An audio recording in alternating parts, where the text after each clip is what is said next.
Welcome class 8th to the new topic ecosystems. This is the chapter 4 in your syllabus of midterm. So let's find out what an ecosystem is. Our living world is composed of beautiful plants and animals. These plants and animals interact with each other as well as with the surroundings. The surroundings where they live is called as habitat. This habitat provides them security, food, shelter, is a place where they grow and survive successfully. Now, the organisms living in the same habitat form a community. There is plant community, there is animal community, and the living factors of the community are called as biotic. The non-living factors are called as abiotic. Living means plants and animals, non-living means land, water, soil, climate, and so on. So, the interaction between plants, animals, microbes, human beings, air, water, soil is done so that a balance in nature is maintained, and together all these interacting organisms form an ecosystem. So, the term ecosystem was coined by a British scientist A.J. Tansley in 1935. Ecosystems depend upon solar energy, which is absorbed by the plants, green plants, and later on passed to various other animals. If there is no solar energy or any other energy, these ecosystems cannot function. Now, the ecosystems operate in the part of earth which comprises living world called as biosphere. The three components of biosphere are hydrosphere, the water component, lithosphere, the land component, and atmosphere, the gaseous component. The biosphere extends from the bottom of the ocean to the upper layers of atmosphere. So this way, an ecosystem is functioning in the living world. Now, the study of the ecosystem is called as. The term ecology was coined by German biologist Ernst Haeckel in 1866, derived from a Greek word oikos, meaning house. So, ecology means study of a community or of an habitat. They may be managed naturally, called as natural ecosystems, or they may be managed artificially, means man-made ecosystems or artificial ecosystems. The natural ecosystems are further divided into terrestrial, the land ecosystems, which include grasslands, forest, desert, mountain, and so on. This is terrestrial ecosystem. Then we have aquatic system, which includes water ecosystem. It is composed of further two parts: lentic, which means stagnant water sources like lake, pond, and low-tech, which means flowing water systems like rivers, oceans, seas, streams. Along with natural, these are all natural ecosystems. We have artificial ecosystems created by man, like the cropland, the zoo, the garden, the aquarium. These are all man-made ecosystems made by man for his own needs. Then next we have components of ecosystem. An ecosystem is composed of two components, abiotic or non-living components, and biotic or living components. There are certain characteristics of ecosystem, certain features of ecosystem.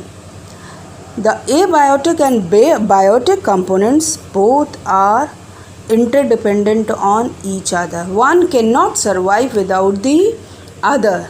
Like we have soil a non-living component, and without soil plants cannot survive. Without water plants cannot survive. Without plants animals cannot survive. So all of these factors are interdependent upon each other. There is a continuous energy flow in an ecosystem because it is an open system.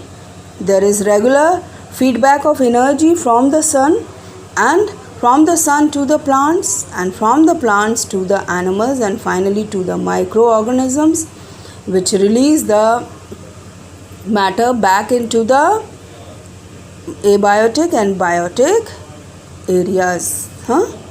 So this way energy keeps on cycling or flowing in the ecosystem. So microorganisms release the energy stored in plant and animal and themselves body by turning it into minerals which enter the atmosphere or the soil or into gases, and that's how cycling and flow of energy and materials occurs in ecosystem. Now the biotic or living components of an ecosystem.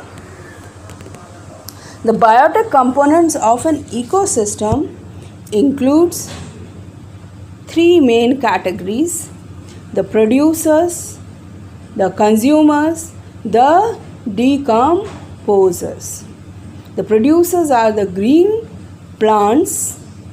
The consumers are the animals, which may be herbivores, eating only green plants, primary consumers. Carnivores, the second category, are secondary and tertiary consumers. And then we have a third group of consumers called as omnivores, which consume both plant and animal matter. Last category is of decomposers, which includes microbes like bacteria and fungi. So this is about biotic component. In biotic components, the first category is of producers or autotrophs. These are their own food, hence called as autotrophs. They do so by the process of photosynthesis. All green plants are included in this group.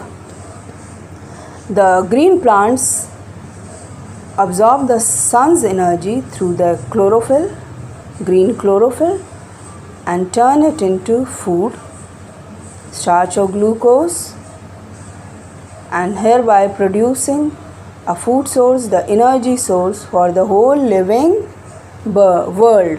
So this way the solar energy gets fixed as chemical energy of food in plants. Next we have consumers, the heterotrophs. Because they cannot make their own food, they depend upon plants directly or indirectly to obtain their food. Hence they are called as heterotrophs. They are further divided as primary consumers or herbivores. Herbivores obtain their food by eating the producers, the green plants. They include goat, sheep, cattle. The secondary consumers or carnivores are those which feed upon herbivores like snake, frog, tiger. We may have tertiary consumers or consumers of the third order